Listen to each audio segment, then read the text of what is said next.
4 individuals previously detained in connection with the fire at the Rivers State House of Assembly have accused the prominent PDP leader of pressuring them to change their statements and implicate Edison Ehie, Chief of Staff to the suspended governor.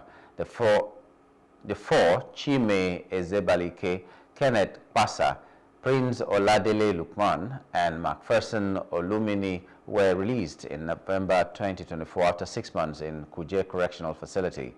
Speaking at a press briefing in Port Harcourt, Ezebalike claimed they were approached by a PDP leader from Obiakpo who urged them to alter their original statements. He alleged the move was part of a political plan to support claims made by former head of service George Nweke in an earlier press conference.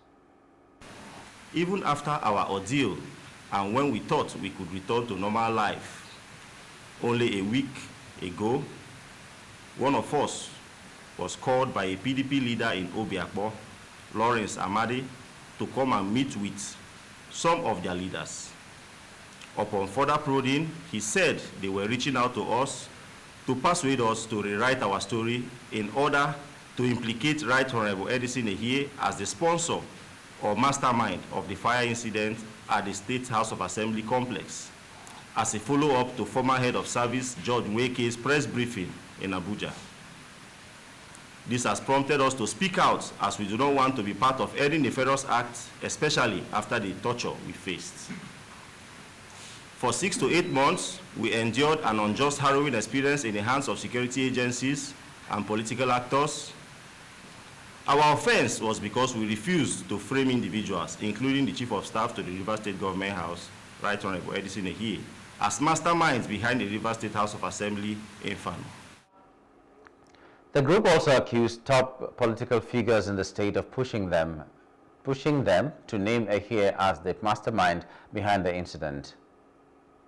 In a particular distressing moment, Honorable Major Jack, a member of the Rivers State House of Assembly and an ally of Nyesom Wike, the FCT minister, arrived in the company of a uniformed officer and personally pressured us to implicate the Chief of Staff to the Rivers State Government House.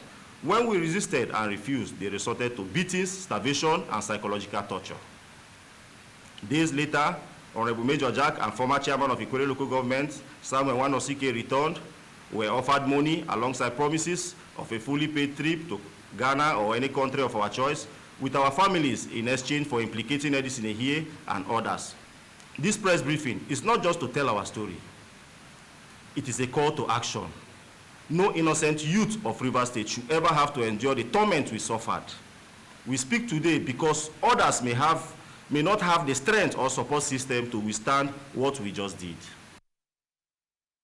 After months of detention, their case was transferred to the Federal High Court in Port Harcourt, where all charges were dropped in November 2024. Hello, hope you enjoyed the news. Please do subscribe to our YouTube channel and don't forget to hit the notification button so you get notified about fresh news updates.